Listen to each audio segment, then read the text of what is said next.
Já não é a primeira vez, mas viemos para ficar com este formato. Hoje ficou deste lado. Temos novamente convidado especial. Recebemos Luís Pinto, numa cadeira que costuma ser minha, mas que hoje assume aqui um papel de entrevistado. Luís, muito obrigado por te teres juntado a nós, por teres vindo ao Ataque Rápido, e dar-te as boas-vindas. Já conheceste o espaço, espero que também tenhas gostado. Obrigado eu pelo convite. Gostei muito do espaço, já conheci a parte. Acho que vocês estão a crescer e nota-se cá dentro. O espaço está fantástico e espero que continuem este vosso processo e que possamos ter aqui uma boa entrevista também, que eu possa estar à altura daquilo que vocês pretendem. Acima de tudo é uma conversa, não é uma entrevista, mas sim, tu estiveste cá na altura ainda com o Rodrigo Coimbra, que entretanto já saiu, mas que foi na altura em que estavas no Lessa. A casa tinha metade do espaço que tem agora, portanto daqui a 4 ou 5 anos, quando cá voltares, acredito que a casa vai estar um bocadinho maior. Agora vamos começar aqui pelo início, pelo presente. Tu vieste ontem, nós estamos a gravar na terça-feira, vieste ontem de França, foste ter uma experiência com o Paulo Fonseca. Conta-nos lá um bocadinho isso. É verdade. Pensei em aproveitar também um bocadinho aquilo que a vida nos dá, aquela saída um bocado inesperada acaba por nos abrir portas para outras coisas que nós às vezes não temos assim tanto tempo. E uma pessoa que eu gostava de conhecer e que gostava de conhecer também o trabalho dela era o Paulo Fonseca. Felizmente houve essa oportunidade. Houve uma abertura incrível da parte do Mr. Paulo Fonseca para me receber no dia-a-dia, não só assistir aos treinos, mas ao dia-a-dia, e agradeço-lhe aqui publicamente, já o tinha feito pessoalmente, mas a forma como ele recebeu, a forma como me deixou presenciar o que é que alguém que está no topo do futebol europeu trabalha, foi fantástica. E depois o permitir conhecer também outras realidades, porque nós estamos muito absorvidos sempre e estamos muito fechados àquilo que é o nosso dia-a-dia, àquilo que é o nosso trabalho, àquilo que é a nossa quintazinha. Perceber que há outras realidades e há outras formas de estar, e o futebol é o mesmo, o desporto é o mesmo, mas vive-se de uma forma um bocadinho diferente. Eu acho que foi importante para mim. Que ilações é que trazes, acima de tudo, dessa experiência? Já percebi que não conhecias o Paulo Fonseca, mas também não conhecias a realidade que foste encontrar, a realidade de futebol francês, cultura multicultural, acima de tudo. Multicultural e, acima de tudo, com uma vocação ofensiva, com uma dinâmica para aquilo que é o tentar vencer, seja que equipa for, porque eu assisti ao jogo do Lyon, mas tive a oportunidade durante a semana, através da partilha que a equipa técnica foi fazendo, de conhecer alguns outros jogos que eles tinham tido contra adversários como o Strasbourgo, como o Lens, imensos adversários, e notava-se sempre que era um jogo muito aberto, que era um jogo com uma preponderância ofensiva imensa, em que vê-se sempre futebol perto das balizas. Uma das coisas que eu achei extremamente interessante, os cantos davam sempre perigo, ou na baliza em que estavam, ou contra-ataque para a outra baliza. É uma coisa que era rapidamente, eles em 5, 10 segundos estavam de um lado ao outro. E parece que não, dá uma emoção ao jogo para quem está a assistir, cativa de uma forma um bocadinho diferente. Isso para um treinador português, e normalmente os treinadores portugueses no momento são muito associados a muitos cuidados defensivos, a muito rigor tático, é algo que causa alguma confusão? A mim não me causou confusão, a mim causou mais curiosidade. Mais a curiosidade de perceber como é que nós podemos conseguir, por um lado, trazer para Portugal um bocadinho esta maior procura por aquilo que é o jogar o jogo. Apesar que também acredito que as diferenças que existem entre as equipas na Liga Francesa não sejam tão grandes como as diferenças que existem na Liga Portuguesa. Mas o nós conseguirmos jogar o jogo de uma forma organizada, mas ao mesmo tempo de uma forma mais desprendida um bocadinho, eu acho que isso é algo que pode pode ser interessante. E por outro lado, é perceber, havendo a oportunidade de entrar num contexto em que o jogo seja mais aberto, de que forma é que nós podemos acrescentar valor sem retirar aquilo que é a identidade desse campeonato em específico. E eu acho que essa é uma reflexão extremamente interessante de se pensar, porque obviamente quando uma pessoa está lá começa sempre a pensar o que é que eu aqui poderia acrescentar ou não, para se tivesse a oportunidade de trabalhar num mercado destes, o que é que eu poderia fazer para tentar aproximar-me do sucesso. E sinto que nós podemos ter coisas que, se levarmos daqui, podemos obviamente acrescentar, mas há grande valor associado. Nós vamos ver os jogos, quase todas as equipas, acho que esta jornada só 2 equipas é que não fizeram golos lá, e todos os jogos tiveram bastantes golos, e isso é algo que cativa, e eu acho que nós temos que olhar para isso como um exemplo. Para termos um futebol atrativo. Há pouco estávamos a falar disso ali no café, em off, desta necessidade que o futebol tem de se reinventar e de ser mais atrativo. Estávamos a falar do Paulo Fonseca, eu queria te perguntar quais é que são as tuas grandes referências como treinador. Eu enquanto referências, eu tenho o início de tudo, aquela pessoa que fez despoltar mais o interesse, acho que é unânime a todos, unânime não será, mas é quase, a todos os treinadores portugueses, que foi o Mr. José Mourinho. Aparece numa altura em que faz com que se olhe para o treino, para o jogo, de uma forma completamente diferente e com entusiasmo, que é um bocadinho o que estamos a falar aqui, a necessidade de nós criarmos entusiasmo à volta do futebol, e eu acho que o Mr. Mourinho conseguiu trazer entusiasmo à volta daquilo que era o futebol, associado à parte do treinador também, porque existia sempre associado à parte do jogador, mas à parte do treinador, pelo menos aqui em Portugal, julgo que foi através dele. Depois, referências de topo, Mourinho, o Guardiola, o Klopp, e esses acabam por ser treinadores que eu gosto bastante.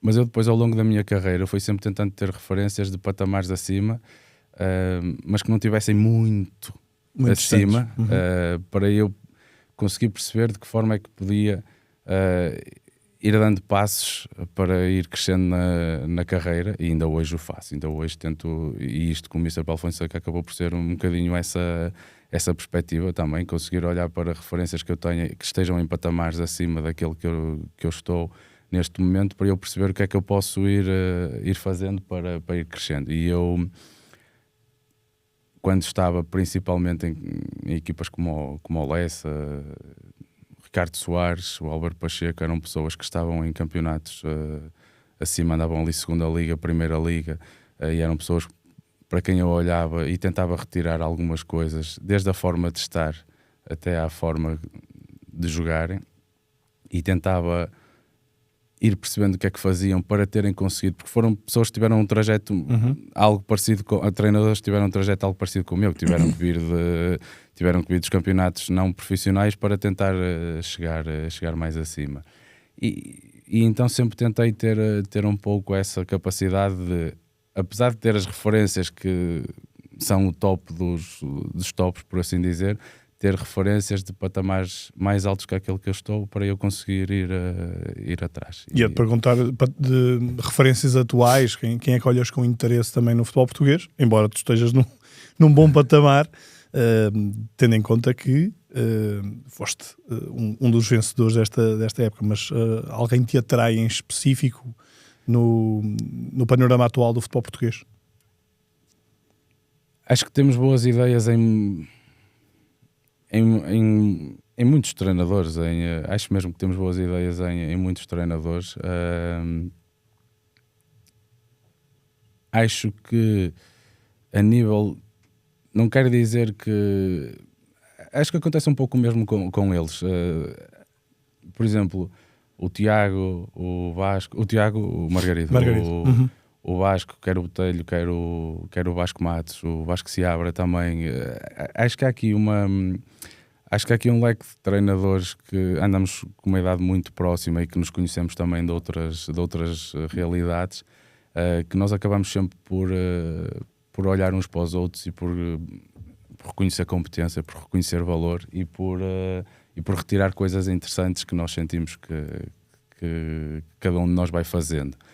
E eu acredito mesmo que exista aqui coisas interessantes que nós podemos roubar uns aos outros. Depois há treinadores, por exemplo, o Ruben Amorim foi um treinador que veio trazer uma clareza ao jogo, agarrou-se muito a um sistema no início, não é? Ali no Sporting, mas conseguiu evoluir o mesmo sistema, conseguiu pôr dinâmicas diferentes. Nós vemos o Sporting da primeira época e o Sporting das últimas épocas, a estrutura que utilizavam era a mesma, mas as dinâmicas eram muito, muito, muito ricas. E acho que o Ruben Amorim também trouxe coisas muito importantes, principalmente àquilo que era, e eu só estou a falar do Sporting, aquilo que era o confiar no processo e o desenvolver o processo e aquilo que esse desenvolver do processo podia trazer de mais valias. Havia muito nesse Sporting um contratar com a ideia, o contratar com o propósito da ideia, e que agora também foi um bocadinho o que foi aplicado no Porto. E da cultura do clube. Certo. E da cultura que se foi criando, porque aquilo que se sentiu com o Ruben Amorim no Sporting, em consonância obviamente com a parte da direção, foi que conseguiram criar uma ideia de jogo associada a uma marca forte no clube, que sentia-se claramente que o tipo de jogador que ia para ali que poderia ou não ter sucesso, e se começasse a desviar um bocadinho, o clube ia dar sempre primazia àquilo que era o grupo e não as individualidades. E acho que isso aí no Ruben Amorim e no Sporting foi muito presente. O Porto, a seguir ia falar do Farioli, porque acho que o Farioli tem uma coisa, o Farioli tem a mesma idade que eu e acho que o Vasco, que eu, o atenção, eu há pouco estava a pensar, realmente isto, eu estou a falar com a geração de treinadores que é da minha idade, é um belo sinal de que estamos a envelhecer. Mas pronto, isto não é sobre mim, é sobre você. Que possamos envelhecer bem, que isso é que é preciso. É exatamente. Contar e uns com mais cabelo do que outros, mas sim. Mas o Farioli trouxe coisas muito interessantes para o nosso futebol e para o nosso futebol, para o futebol do nosso país. E isto bate também um bocadinho com esta experiência que eu tive agora com o Paulo Fonseca de ver novas realidades. O Farioli chega aqui com um futebol que nós em Portugal somos muito defesa zona, blocos organizados, encaminhar para determinadas zonas, podermos ser pressionantes. Zona de pressão. O Farioli chega aqui com o rock and roll a partir do momento em que estamos lá em cima é pegar referências e depois é correr para trás, baixar bloco, meter muita gente a defender a baliza. É inacreditável como nós vemos uma equipa grande a defender com 8, 9 jogadores dentro da área e eles a defender com gosto de defender. Isso também é uma imagem de marca daquilo que é a equipa do Farioli, que acabou de conquistar o título. Mas acho que esta diferença que ele trouxe pode-nos ter ensinado também algumas coisas aqui no nosso país, porque nós vimos algo totalmente diferente. E aqueles primeiros 10, 12, 13 jogos do Porto, aquilo criou impacto, que o pessoal pensava que não respirava quando ia lá jogar. Até depois, obviamente, perceber o que é que se estava a passar, o que é que não se estava a passar, como contrariar, e isso também tornou a vida do Porto depois um bocadinho mais difícil. Não é por acaso que depois o abanão do Porto vem de algo diferente, com o Piatusevski talvez, não é? Obviamente com outra energia, com o Fofana, mas com um Piatusevski que trazia algum rasgo que o Porto não tinha, não é? O Porto passou a ter ali alguma previsibilidade em alguns momentos. Sim. Sim, foi um jogador diferente. O Borja, por exemplo, quando começa, também toda a gente dizia que ele tinha uma saúde e que trazia uma dinâmica ao jogo completamente diferente daquilo que estávamos habituados, uma rotatividade altíssima.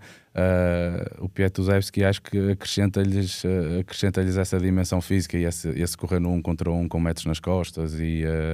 Mas mais do que isso foi a equipa do Porto também foi capaz de saber sofrer nos momentos em que foi difícil para eles, e eu acho que isso também foi Eu sinto que foi algo diferente do que aquilo que nós tínhamos aqui, porque nós aqui não estamos em Portugal muito habituados a ver os grandes a sujeitarem-se a defender baixo, se tiverem que defender, e eles fizeram com a maior dedicação possível. Isso pelo menos notava-se, e acho que até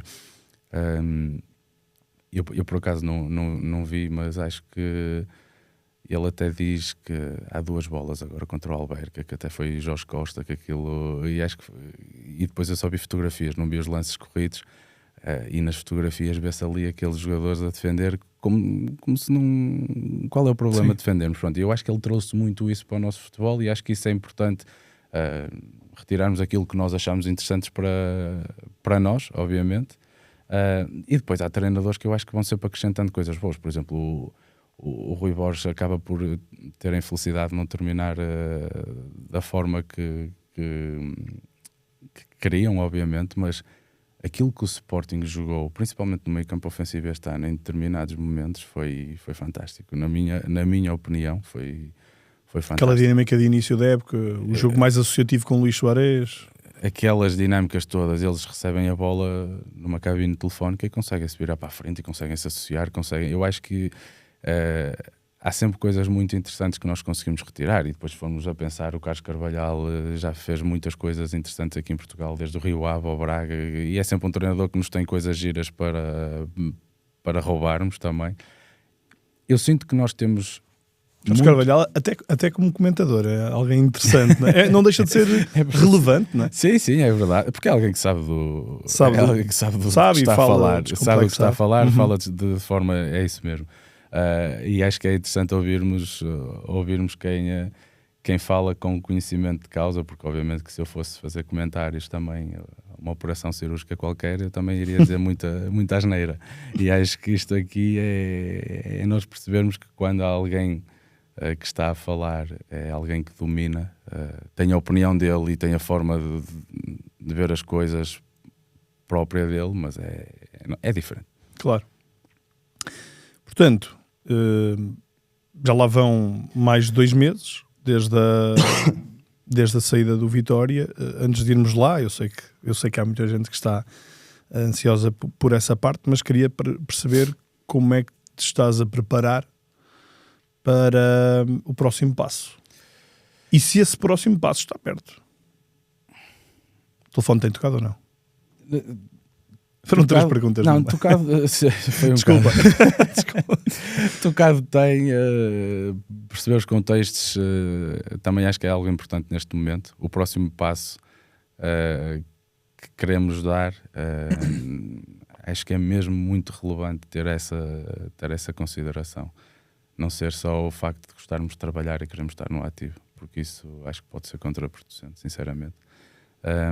Isso que tu falas é algo importante. Eu lembro perfeitamente de uma entrevista que fiz aqui há 1 ano ou 2 ao João Henriques, e que ele falou de um processo de recrutamento que também costuma ser comum na América do Sul, mas que eu sinto sempre que em Portugal não existe, ou por norma não existe, que é um leque de treinadores que são entrevistados, depois afunilado, depois ainda mais apertado, até haver uma decisão final. Ele falava disso num exemplo na Suécia, se não estou em erro, e é algo que nós não temos, não é? Aliás, nós estamos numa realidade em que ainda este fim de semana, ou há 2 fins de semana, treinadores são despedidos quase com o campeonato a acabar. Existe, eu acho que existem as 2 coisas em Portugal, e também acredito que existem as 2 coisas lá fora. E eu, quando fui para o Tondela, foi um processo desse género. Ok. Entrevistaram treinadores, eu era um deles, depois foi afunilando até a decisão ter ficado. A primeira entrevista foi só com o Eduardo, que era o diretor desportivo, até que depois chegou uma entrevista com o presidente e depois houve a decisão. Mas houve um processo de recrutamento, de tomar decisões numa base mais sustentada. Depois se corre bem ou não é diferente, mas tentar sustentar aquilo que é decisão, e eu acredito que cada vez mais nós devíamos funcionar assim em tudo, não é só nos treinadores, é em tudo, porque mesmo com os jogadores eu sei que é mais difícil, mas nós numa primeira conversa, e nós tentamos fazê-lo mais através de telefone ou videochamada ou o que for, mas numa primeira conversa conseguimos perceber algumas coisas que podemos gostar Claro. ou não gostar. Mas no meio daquelas 50 perguntas que fizeste, pois, já me estava a perdi perguntar como é que estavas a preparar o próximo passo e se o telefone tinha tocado. Sim, o tocar tocou, mas para contextos que sinceramente neste momento não fazem sentido na minha cabeça. O que é que faz sentido então? O que faz sentido é tentar dar um passo com base ao crescimento de carreira e aquilo que seja, e aquilo que sejam. Eu sempre tive um objetivo desde que comecei a treinar e se calhar se perguntarem a jogadores mais atentos da altura do Campeonato de Portugal ou Liga 3, alguns deles devem se lembrar, eu tenho um objetivo de treinar uma equipa que joga competições europeias. Este é o meu primeiro objetivo. A curto, médio, Sim. alcançável. Obviamente que depois se me perguntam se tenho outros sonhos, claro que tenho, mas objetivos de etapas tenho essa meta. E obviamente que os passos que eu quero dar serão nesse sentido. Não quero dizer que seja já especificamente para ter que jogar as competições europeias, mas tenho em vista isso. Pelo menos um projeto Sim, que ambicione para me tentar isso. aproximar disso. E depois, nesse sentido, eu tenho que me tentar ir preparando, e o preparar é tentar desenvolver mais línguas que não domino, como o italiano e o francês, porque acho que se nós estivermos preparados e se soubermos comunicar, perder não perdemos. Podemos não precisar, mas perder acabamos por não perder nada. Quanto mais não seja, tendo jogadores que falam em francês, consegues falar com eles em francês, tendo jogadores que falam em italiano, consegues falar com eles em italiano, e até nisso acabas por ganhar. Por essa resposta posso entender que o foco está mais lá fora do que cá dentro? A diversidade da oferta também o foco abriu-se, ou melhor, a perspectiva abriu-se. Eu sempre tive a intenção de fazer carreira em Portugal, sempre tive a intenção e tenho. Em Portugal também tenho objetivos que gostava de conquistar. Eu, obviamente, gostava de ganhar uma Taça de Portugal um dia, obviamente gostava de ganhar um campeonato em Portugal, mas eu sei também aquilo que tem sido o percurso até aqui e sei que há um momento em que nós temos que começar também a abrir horizontes, e que para esse objetivo que eu te falei há pouco, para essa meta de competições europeias, de conseguir olhar para isso, é preciso começar a alargar horizontes, e é um bocadinho isso que eu estou a fazer neste momento. Tu já pincelaste aí um bocadinho a questão do Tondela, estiveste no Tondela, foste campeão da segunda Liga, isto foi há um ano, e há nem meio ano ganhaste a Taça da Liga. Foi mais difícil ganhar a segunda Liga com o Tondela ou mais difícil ganhar a Taça da Liga com o Vitória? Desgastante o Tondela, porque é uma maratona. É um campeonato que andamos ali semana após semana. A Taça da Liga é ali uma coisa mais curtinha. Eu acho que difícil ganhar títulos é difícil em qualquer. Eu acho que ganhar jogos é difícil, quanto mais títulos. Ganhar títulos é difícil em qualquer contexto. E aquilo que eu senti foi, Tondela foi uma prova muito de resiliência, muito de o acreditar, aquele processo que estávamos a falar há pouco, do Ruben Amorim ter até ajudado a que nós olhássemos muito para isso. O Tondela acabou por haver aqui essa necessidade, a necessidade de nós, ao longo de todo o processo, percebermos aquilo que ainda podíamos também ir evoluindo para nos dar um melhor jogo, uma melhor forma de jogar, uma forma que nos aproximasse de podermos ser mais capazes de ganhar, porque eu senti muito na segunda Liga que este ano a segunda Liga está extremamente competitiva, principalmente em baixo. As equipas que estão em baixo já fizeram pontos que dava para a manutenção em 10 edições. Eu há dias vi e mais de metade das equipas já esteve em zona de descida. Que é impressionante. É inacreditável. E nós temos o último classificado com 31 pontos. É Sim. Muitas vezes chega, não é? Muitas vezes chega para manter. Ainda faltam 2 jornadas. Ainda faltam 2 jornadas e temos equipas com 40, 41, 42 que ainda estão ali meias tremidas. E isto para dizer o quê?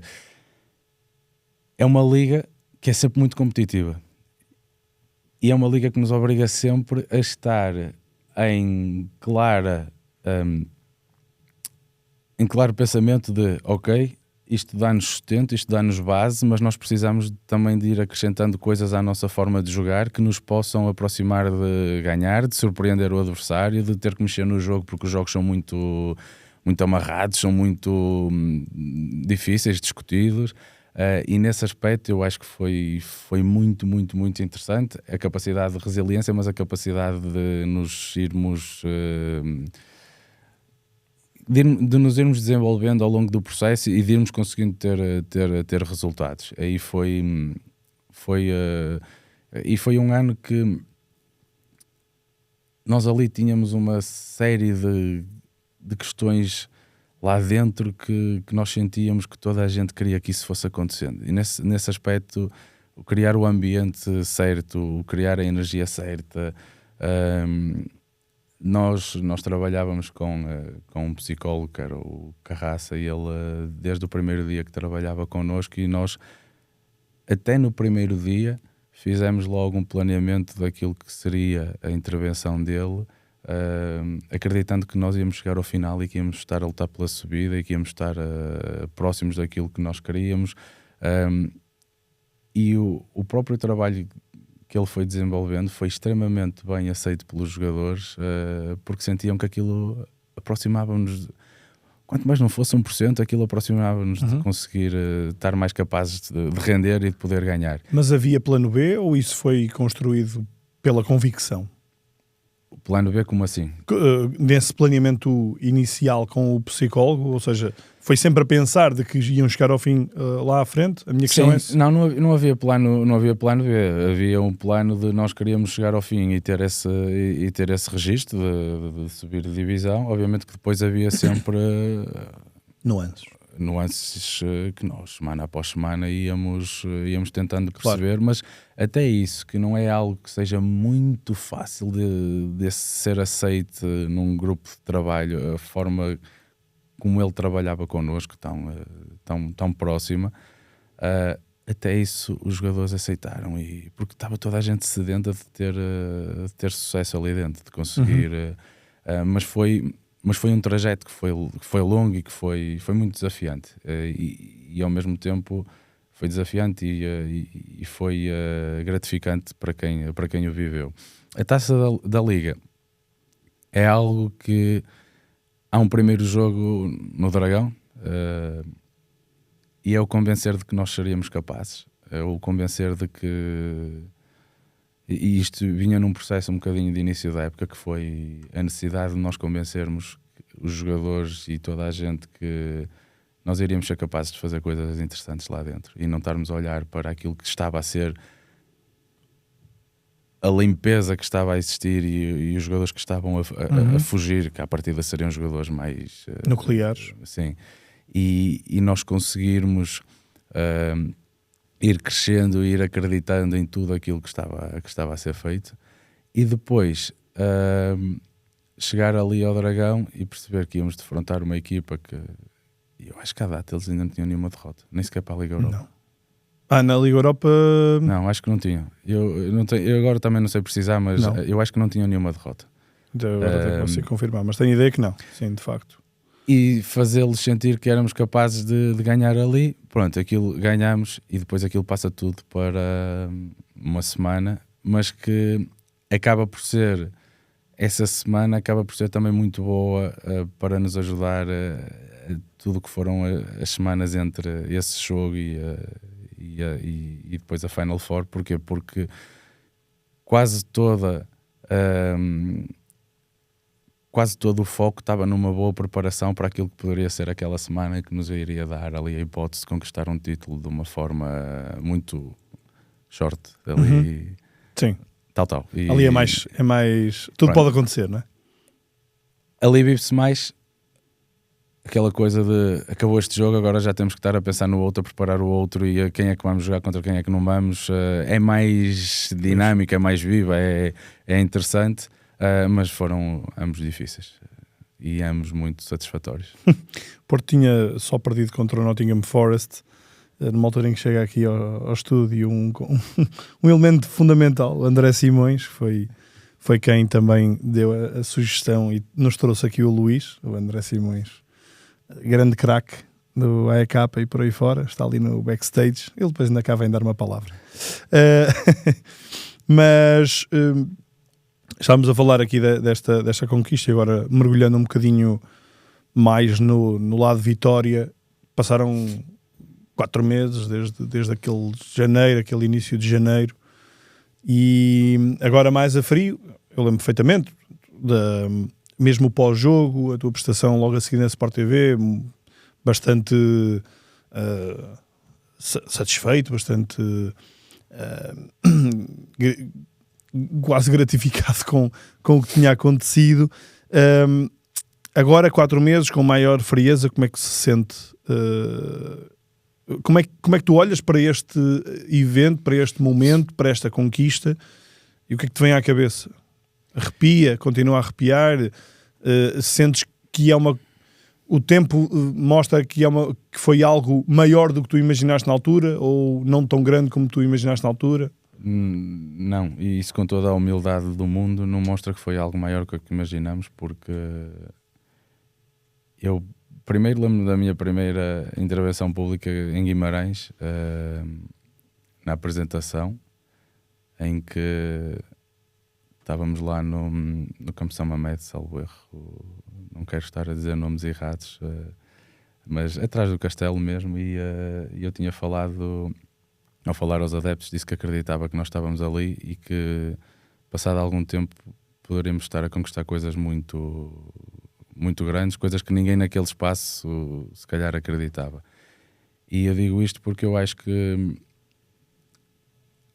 nós, se apontarmos os objetivos para algo bem alto, nós temos vários exemplos na história de que é possível fazer coisas quando ninguém está à espera. E o Leicester agora acaba de ser à 3ª Liga Inglesa, e há 10 anos, não sei se foi há 10, foi há 10, estava a ganhar a Premier. Há 10 estava a ganhar a Premier League. E também ninguém acreditaria. Ainda agora na Suíça foi campeão uma equipa que subiu da 2ª Liga e foi campeã agora. Eram 10 participantes e só uma não tinha sido campeã nunca. E foi o Tun. Foi o Tun. Foi campeão. Pronto, e acabou por ser campeão. Isto antes de começar dá para todos. Depois logo se vê, mas isto antes de começar dá sempre para nós acreditarmos. E nós tentamos ter sempre essa mensagem. Nós há pouco estávamos ali a brincar que em Guimarães até o torneio da Póvoa é importante. E nós, quando ganhámos o torneio da Póvoa, tive malta dentro da estrutura a dizer: eu nunca tinha ganho nenhum troféu no Vitória, não sei o quê. E esta é a realidade do clube. Claro. E esta é a realidade do clube. E nós vamos para estágio nessa semana e perguntam, naquelas praxes que fazem a quem é novo, perguntam à equipa técnica, e um adjunto disse-lhe que o nosso objetivo era ganhar um título. Ao qual até na mesa dos jogadores chegou: já ganhamos. E estas coisas, se forem alimentando, pode ser possível acontecer alguma coisa. Não quer dizer que vai funcionar sempre. E obviamente que depois tem que ser alimentado com trabalho. Não é só com... Mas eu acredito que, se nós olharmos para isto de uma forma em que, se nós podemos, porque é que não podemos ambicionar? Porque é que não podemos sonhar com isso? Porque é que não podemos trabalhar para isso? Depois não deu, mas qual é o stress? São mais as pessoas que não conseguem, e não quer dizer que falhem, porque isto no futebol, por exemplo, ter uma carreira, há treinadores que chegam ao final de uma vida que não têm títulos e que fazem carreiras, e que fazem carreiras bonitas, e que fazem carreiras que são muito dignas, porque eu costumo dizer que no futebol, por si só, fazer carreira já é uma vitória, e além de ser uma vitória, já é uma demonstração de ser alguém que é muito resiliente, que está disposto a muita coisa, porque o futebol dá-nos muito, mas o futebol também, não vou dizer que nos tirar, também tira algumas coisas, mas isso eu acho que qualquer profissão, Sim, claro. qualquer profissão tira, sinceramente. Não vamos andar aqui também a dizer, coitadinhos, o futebol tira-vos. Não, isso qualquer profissão tira, mas obriga-nos a muita coisa para nós conseguirmos estar sempre a trabalhar de uma forma ao longo de anos e anos e anos. E eu acho que quem no futebol faz carreira por si só já é meritório. Acredito mesmo nisso. E quem consegue conquistar títulos, obviamente que acaba por ser mais gratificante. Mas eu acho que se nós olharmos para as coisas dessa forma, vamos estar sempre pelo menos mais próximos de conseguir fazer alguma coisa. E ali estamos a falar de uma realidade de um clube que é um clube absolutamente histórico, é um clube que tem uma identidade muito própria e que é dos clubes que está normalmente mais perto dos três mais titulados, os chamados três grandes, mas é um clube que tinha uma supertaça e uma taça de Portugal, portanto também aí Sim, baque de realidade, não é? Aquilo que há pouco estavas a falar e que muitas das vezes um clube ambicioso e exigente, no caso do Vitória, isto é uma coisa que não está tão presente por norma. Esta realidade dos títulos efetivos não está tão presente como seria suposto noutro caso. Sim, e é isso. E nós ao conhecermos essa história, também queríamos conseguir acrescentar algo. Queríamos conseguir acrescentar algo ao clube. Queríamos conseguir olhar e dizermos: nós não passamos só por aqui, nós também vamos ajudar a construir história no clube. E pronto, infelizmente assim o fizemos. Agora sei que no início não foi fácil, se calhar, as pessoas acreditarem que seria possível conquistar algo mais, mas eu acho que esta semana de janeiro não foi só aquela semana, foi todo um trabalho que nós no dia a dia tentávamos ir alimentando e que felizmente deu os frutos que deu. Há pouco tinhas falado do processo de recrutamento do Tondela e de ter havido esse processo de uma forma mais alargada, mais continuada. Como é que aconteceu no Vitória? Não sei explicar, porque a primeira vez que eu saí do interesse do Vitória é em dezembro e foi pela comunicação social. Eu estava em casa, era a altura de Natal, estava em casa, ia fazer um jantar de Natal com os amigos lá em casa, e quando pego no telemóvel, tinha o telemóvel carregado de mensagens, e eu, o que é que se passou aqui? Depois, aí é que abro num grupo do WhatsApp depois e vejo que o meu nome estava a ser associado à Vitória. Antes de ir para lá o Luís Freire? Nessa Daniel. altura, não é? O Daniel, depois ok. o Luís. E essa é a primeira vez que eu até mandei num grupo da equipa técnica, disse ao malta, disse: eu não sei de nada, esqueçam, pá, são notícias, eu não sei de nada. E depois, passado um bocado, comecei a saber que as coisas poderia acontecer alguma coisa, e aí percebi que era a sério. Por isso eu não sei qual é que foi o processo lá dentro. Sei que eles gostavam do perfil e tentaram. Pronto. Depois, em junho, quando as coisas acontecem, aí já sabia que eles gostavam de mim, porque em dezembro já tinha havido interesse, mas não estava a contar que fosse acontecer, porque também não estava a contar que fosse haver mudança naquela altura. Uhum. E esse início, portanto, dá-se a saída do Luís Freire e a chegada do Luís Pinto, aquele verão, é um verão que houve várias vezes, nós há pouco também estávamos a falar, que às vezes havia até algumas informações que depois tentámos confirmar, que nem sempre se confirmaram, mas algumas informações de que as coisas não tinham começado bem, portanto, não tinha havido ali uma comunhão, ou havia alguma reticência, alguma resistência a algumas ideias do treinador. Isso aconteceu mesmo ou foi um verão tranquilo? Olha, eu vou dizer sinceramente, eu nunca senti nada disso. Nada de nada. Sentíamos uma grande uma grande dúvida de como é que iríamos começar o campeonato, com que jogadores, e isso acabava por, a nível de trabalho também, perceber qual era o caminho que nós queríamos ir. E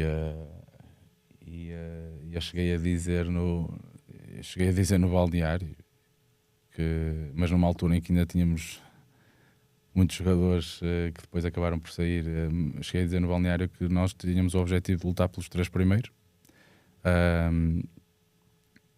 E também o fiz porque sentia que eu tinha que conseguir criar ali alguma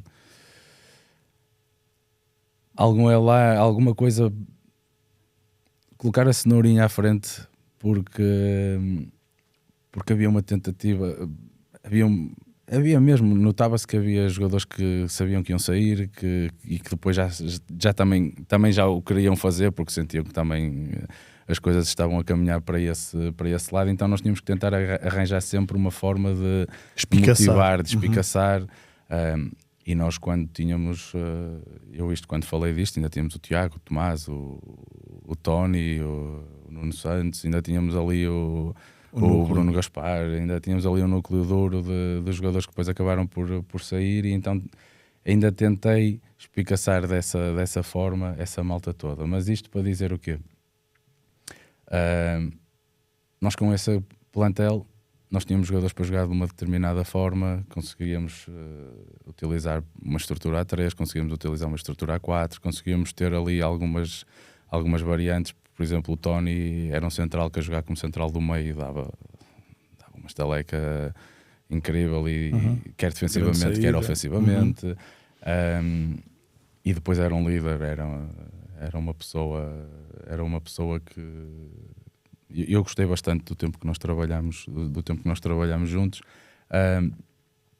Depois, obviamente, começam a sair alguns, nós temos que... Andávamos ali um bocado também a perceber o que era, o que poderia vir a ser o melhor para a equipa.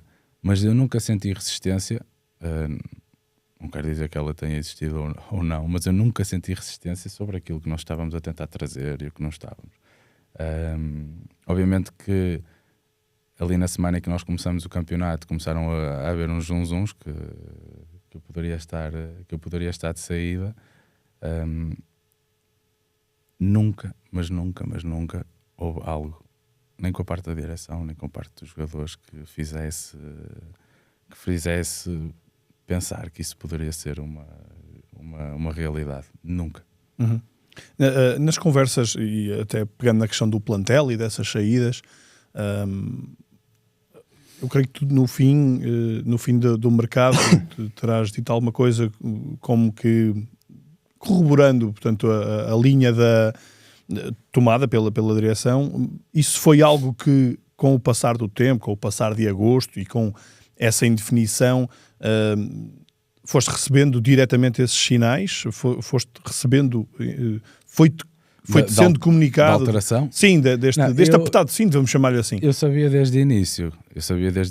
Okay. Eu, a primeira vez que me sentei, disseram-me logo que seria para haver uma mudança de paradigma, que havia jogadores que eles gostariam, que achavam que estavam em fim de ciclo, e isso aí eu sabia desde o início. Nunca foi uma surpresa para mim.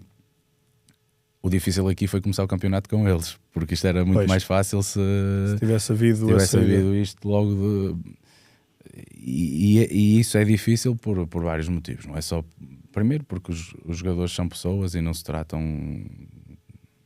Isto não é FM que se chega ali que... Não, eles são pessoas e nós temos que tratar as pessoas de uma forma digna. E as pessoas têm memória, têm passado, têm coisas que já fizeram pelos clubes, coisas que já fizeram no futebol, e nós temos ali um grupo de jogadores que já tinha dado muito ao Vitória, e eu também precisava tratá-los com respeito, por muito que às vezes olhasse e pensasse, este gajo daqui a uma semana se calhar está a ir embora, e a mim dava-me mais jeito se calhar nem estar com estes paninhos, não é? E a potenciar uma forma de jogar, a pensar neste jogador ou naquele, porque obviamente, tendo o Tiago e o Tomás, por exemplo, muito do jogo era influenciado por eles. O Tony a mesma coisa.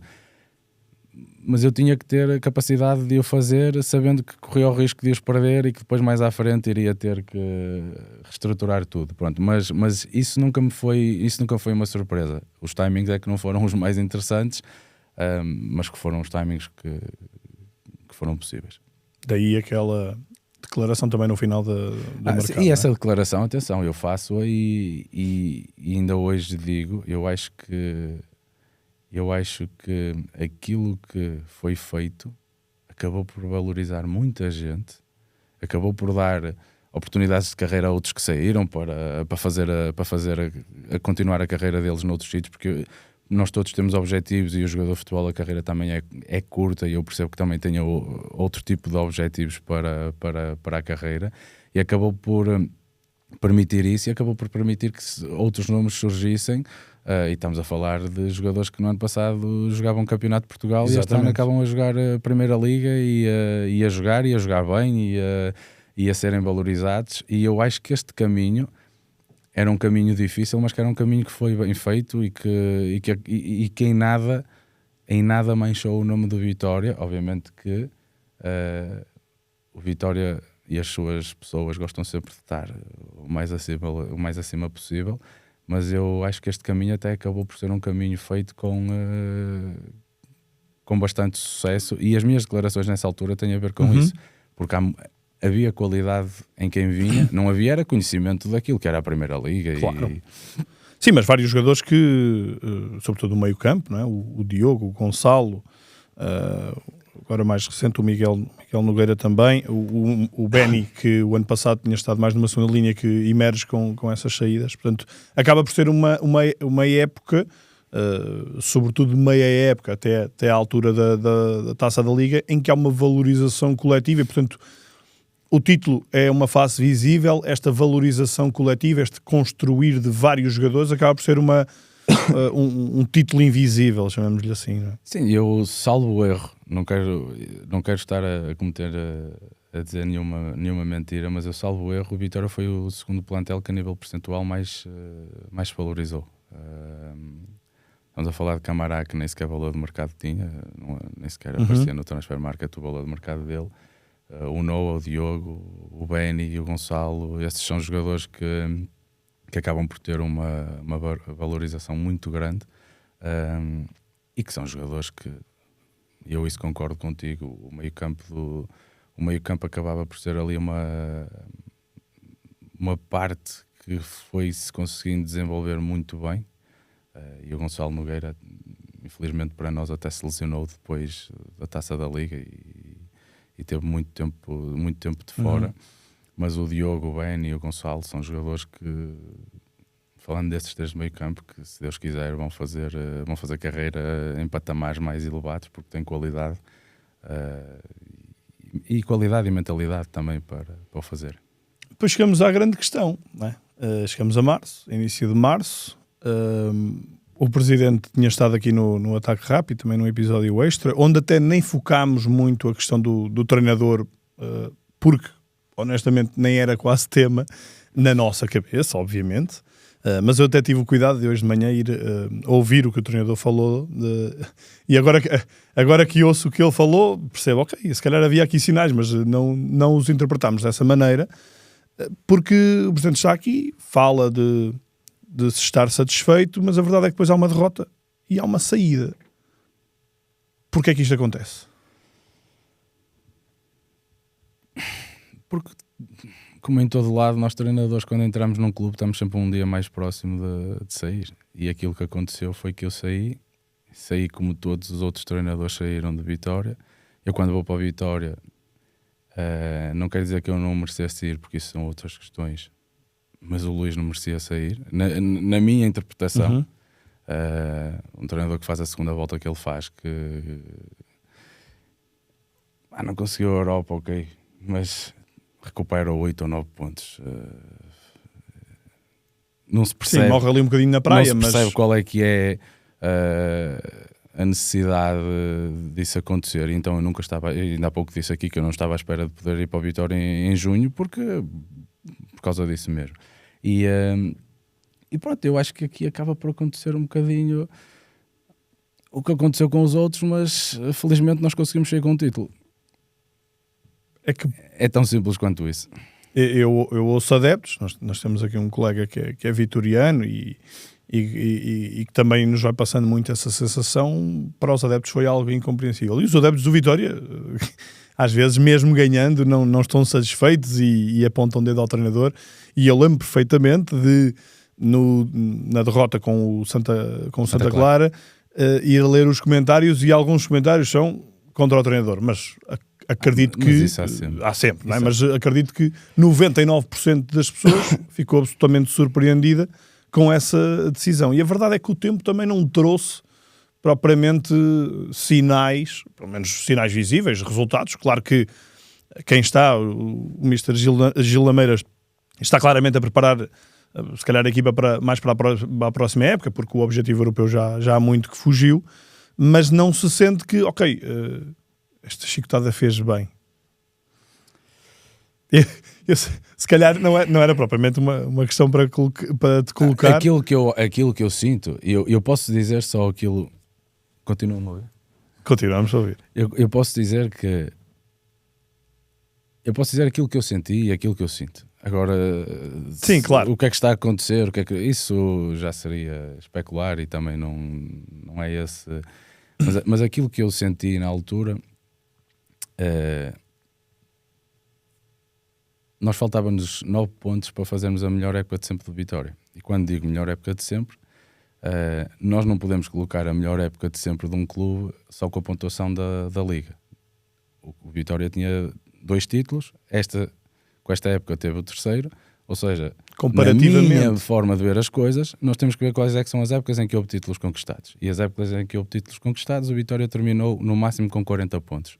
Nós estávamos a 9 de conseguir ser melhores numa competição, que foi a Taça da Liga, e fazermos melhor do que o Vitória tinha feito quando conquistou títulos noutras ocasiões. E depois, se nós formos pegar em tudo aquilo que foi o contexto da época, a forma como se começou o campeonato, a forma como nós começamos a correr, porque aquilo que se sente é que nós começamos a correr de trás, não vamos andar aqui com coisas, porque entrar até setembro, não é? Com aquele sai, não sai, sai, não sai, já 3 ou 4 jornadas estariam decorridas quando isto fecha.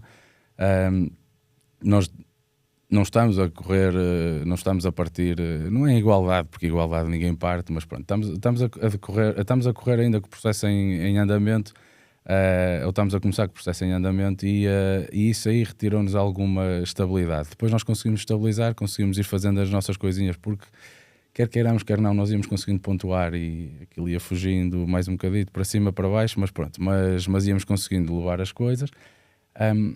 E aquilo que eu sinto é que não há nem que se ganhe um título, não há nem que podia se tornar desta época uma época extremamente positiva, que bastava a comunicação ser diferente, e a comunicação ser diferente não é só o verbal, é comportamental também, obviamente, porque isto, despedir um treinador é comunicar. Claro. Acabou por fazer com que um ano em que podia ser de uma preparação fantástica para a próxima época, pronto, foi colocado de parte, deixou de fazer sentido, porque nós em 9 jogos teríamos de fazer 9 pontos e obviamente que ninguém sabe o futuro, podíamos fazer 9 derrotas, mas também podíamos fazer 9 vitórias, e isto é futebol, mas eu acredito que nós iríamos conseguir fazer 9 pontos. A este momento o Vitória já está na sua melhor época de sempre no que diz respeito a conjugar duas competições. Ganhou uma e superou os 40 pontos que tinha. Salvo erro, foi na época do Rui Vitória, que a outra tinha sido com 38 pontos, salvo erro, e nas duas tinham terminado em 9º lugar. E eu acho que era algo que nós íamos conseguir, eu acredito mesmo que nós iríamos conseguir superar, e o Vitória em si, pronto, já o conseguiu. Há mágoa nesta altura, em relação a isto? Não, mágoa não existe, nem na altura existiu. Sentimento de justiça ou injustiça é diferente. Certo. Aí... Claramente que senti que foi uma injustiça enorme. E mais do que isso, foi um momento em que eu senti que sempre defendi um projeto, porque nunca ninguém me viu a colocar em causa aquilo que fossem as políticas de contratações, Quando em contratações, de saídas de jogador, não só as contratações que entravam, mas os que saíam, nunca ninguém me viu a colocar em causa isso e sempre me viu a defender o projeto. E nesse aspecto sempre o fiz primeiro porque eu acreditava, sabia que ia ser trabalhoso, mas acreditava. Depois porque eu tinha uma coisa que era, ao acreditar tanto nisso, todas as minhas decisões passavam por aquilo que era sempre o futuro do clube e valorizar jogadores e todas. Inclusive a utilização da equipa B era muito nessa perspectiva. Muito. Eu cheguei a tomar decisões para conseguirmos valorizar mais a equipa B do que. Porque era importante para nós que a equipa B ficasse na fase de subida. Certo. Não pela subida à segunda liga, mas pela manutenção garantida logo, porque a Liga 3, e ainda agora se viu, sim, o Braga desceu de divisão. A Liga 3 é muito difícil o processo da manutenção depois, porque se entram ali equipas que não estão habituadas a lutar por manutenções, aquilo fica um bocado... É uma espiral. É muito difícil. E então, nós garantirmos 4 lugares era importante e muitas vezes tomei decisões nesse registro de não, vamos tentar ajudar aqui também a que isto já fique garantido e a partir daqui isto também dá para ir lançando depois outros miúdos. O caso do Verdi, o Ziga já começou a jogar na primeira fase, mas o Verdi começa a jogar muito na segunda fase do Vitória. Agora, por acaso, não sei tanto se ele tem jogado ou não, mas na altura ele já estava a jogar muito e depois havia lá mais miúdos. O JP, que ainda é um miúdo de 16 anos, que também era previsível que ele pudesse aparecer, o Kiko também dos Júniors, pronto. Havia aqui uma série de coisas que estavam em ligação e todas as minhas decisões iam nesse sentido. E aquilo que eu senti foi, eu sempre defendi o projeto e num momento de maior fragilidade da minha parte não houve suporte nenhum. Eu não senti mágoa, mas senti injustiça nisso. Ainda para mais quando nós já tínhamos conquistado um título para o clube, que era o 3º título e era o único título que esta direção tinha. Aí eu admito que fiquei... O sentimento de injustiça foi grande.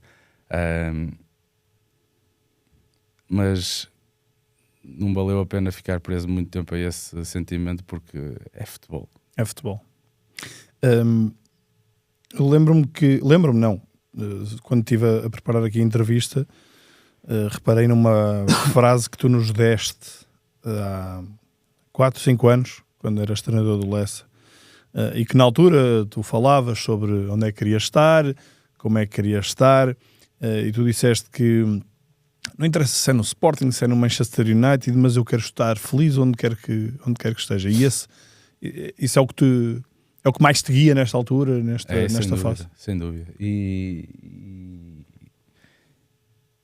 eu ali consegui ser feliz durante quase todo o processo que ali estive. Obviamente que depois nós também, os resultados também nos ajudam a estar mais felizes ou menos. Não vamos andar aqui a tapar o que quer que seja.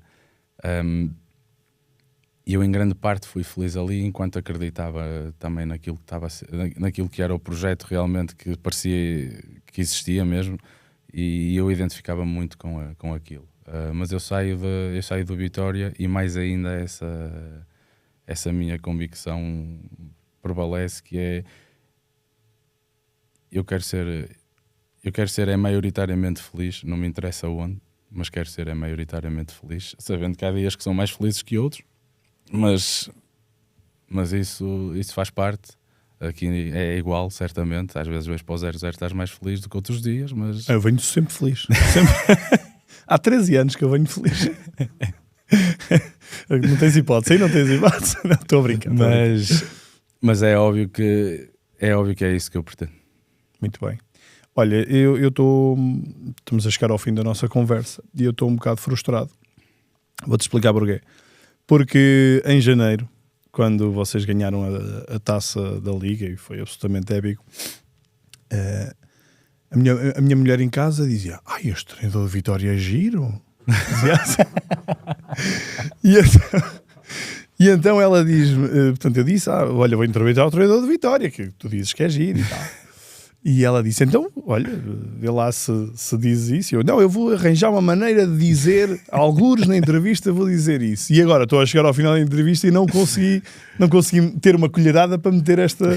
Portanto, faço assim à descarada e assim cumpro o objetivo. Portanto, não sei se tens muito esse feedback ou não.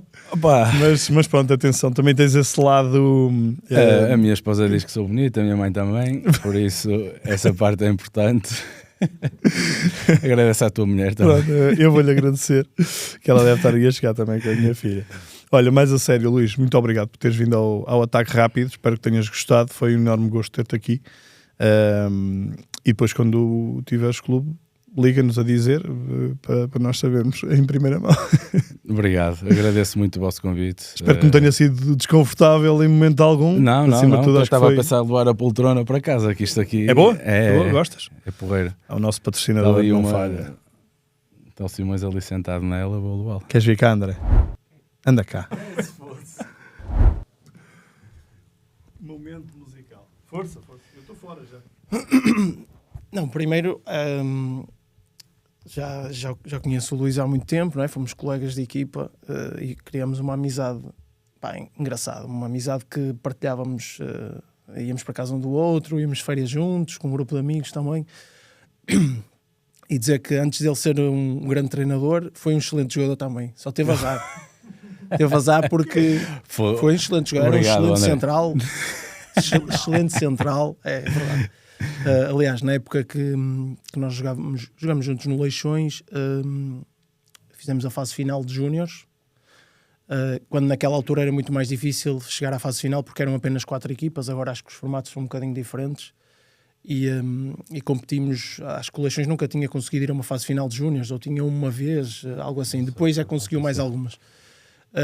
E conseguimos competir com o Sporting Porto, Benfica, e deixamos para trás o Boa Vista, que naquela altura era uma das grandes potências de formação, apesar de agora já não ser. O Braga, o Vitória. Sim, Braga, Vitória. Eu lembro-me que, e tenho fotos e recordações desse tempo, o Luís era um central de categoria, alto, bonito, como tu disseste. Era um central bonito, alto, tinha uma boa capacidade de sair a jogar, porque a nossa equipa era isso, tinha uma grande capacidade de ter bola. Tínhamos eu, ele, o Sonié, porque não deu jogador, o Arsénio. O Sequeira, não, o Sequeira... O Sequeira jogava, sim. Jogava. O Sequeira já jogava esquerdo. nessa equipa. E pronto, e antes dele ser treinador foi um excelente jogador, só que teve azar, que tinha lá gajos melhores, que era eu. Mas dizer o quê? Que eu acho que eu estava ali a ver esta parte da injustiça, isso acho que nem é tema, nem é opinião, porque é claro que foi uma injustiça enorme e foi o que ele disse. Sempre acreditou neste projeto e tu sabes que vais para um projeto que é uma nova transformação, e eu senti um bocadinho isto que ele disse, quando ele protege e nunca tens declarações ou não te incomodava muito o facto de ser um projeto em construção e tu tens que arcar com isto, e na realidade ganha no Estádio do Dragão, quando o Porto só tinha uma derrota com o Nottingham Forest. Uma derrota, apesar de ser uma derrota por via de lances ou de erros, é uma derrota. O Futebol Clube do Porto perde claro, por mérito de vitória, claro. E perder é perder. Isso sim, não interessa como é que depois é o jogo. Uma equipa como a Vitória de Guimarães, que já não ganhava nada desde 2013, uma Taça de Portugal. Ou seja, isto é história. Já ninguém pode tirar. E quando se esperava que, pensando com mais calma, que o projeto do Vitória poderia ser o Luís, numa segunda época, ter uma margem para preparar um plantel desde o início, como ele não teve, para preparar uma nova geração e para preparar uma equipa que ganha uma Taça da Liga, que é uma Taça da Liga ganha, eliminas... Nós foi o Sporting na Final Four, depois, não, foi o Porto no Dragão, depois Final Four foi o Sporting e depois ganhámos ao Braga. Ou seja, é muito mérito, ainda para mais... acho que o grande mérito do Luís foram as substituições. Ele sempre fazia substituições, os gajos entravam e marcavam. Pá, isto é estrela, isto é ter alguma coisa, não é só ser bonito, percebes? Porque se fosse só ser bonito, eu também era treinador. Tenho que fechar. E pronto, acho que foi um trabalho fantástico. Tem aqui um advogado de defesa. Obrigado. Não, ele... Obrigado. Eu acho que ele... e já falamos sobre isso, é aquele primeiro impacto, sentes que é uma injustiça e tens que digerir aquilo. Acho que ele já fez esse processo, já conseguiu digerir esse processo. E acima de tudo, eu acho que agora é retirar as coisas boas também, claro, porque tu ainda agora lembras aí, pá, nós não podemos esquecer que, bem ou mal, nós conseguimos ganhar ao Braga, que foi o derby mais histórico de sempre. Sim. Foi o primeiro derby que decidia alguma coisa. E vocês deviam ver como é que estava a cidade antes de nós sairmos. A chegada depois já é normal. Ao Sporting e ao Porto, nós conseguimos ganhar. Só não ganhamos ao Benfica, daqueles que são os grandes, e eu acredito que iríamos fazê-lo, mas pronto, mas isso também é preciso. E com orçamentos completamente mas diferentes. Isso não, tu estás a jogar com cartas diferentes, ou seja, isso, como é que tu podes, neste momento o Vitória e o Braga são grandes rivais históricos, não é? Mas como é que tu podes competir ou querer ser melhor se há orçamentos completamente diferentes e estruturas diferentes? Ou seja, acho que tens de caminhar devagar, passo a passo para lá chegar, não podes querer as coisas de um dia para o outro, e isto foi o que eles quiseram, queriam as coisas de um dia para o outro. Quando foram conquistados os troféus, acho que há que manter, mas isso são outros. Posso sair outra vez? Podes, não. Não, tu agora tens de ficar. Exato. Agora é só para o fecho. E quando eu for a tribunal, ele vai-me representar. Brilhante, grande André. Eu sabia que o André era médio, não sabia que ele era defesa também. Cuidado. Grande defesa que ele fez. Foi de ataque mesmo. Foi de ataque. Ataque rápido, exatamente. Bem, Luís, agora sim, agradecer-te a tua presença aqui. Espero que tenhas gostado e que não tenhas ficado desconfortável com nada. Não, obrigado. Eu agradeço, gostei bastante. Continuem a fazê-lo, que o vosso programa é giro, é muito interessante. Sei que disse o mesmo no último que fui, mas são 2 programas que eu gosto. Calma, porque senão podia ficar aqui mal. São complementares. Achava que era não, puxa-saco só, mas não, é mesmo a realidade. Acho que o vosso programa é muito giro e continuem a fazê-lo. Só vais a bons programas, podes dizer assim, é mais fácil. Bem, muito obrigado uma vez mais e voltamos na próxima segunda-feira com o formato habitual. Até lá, um abraço.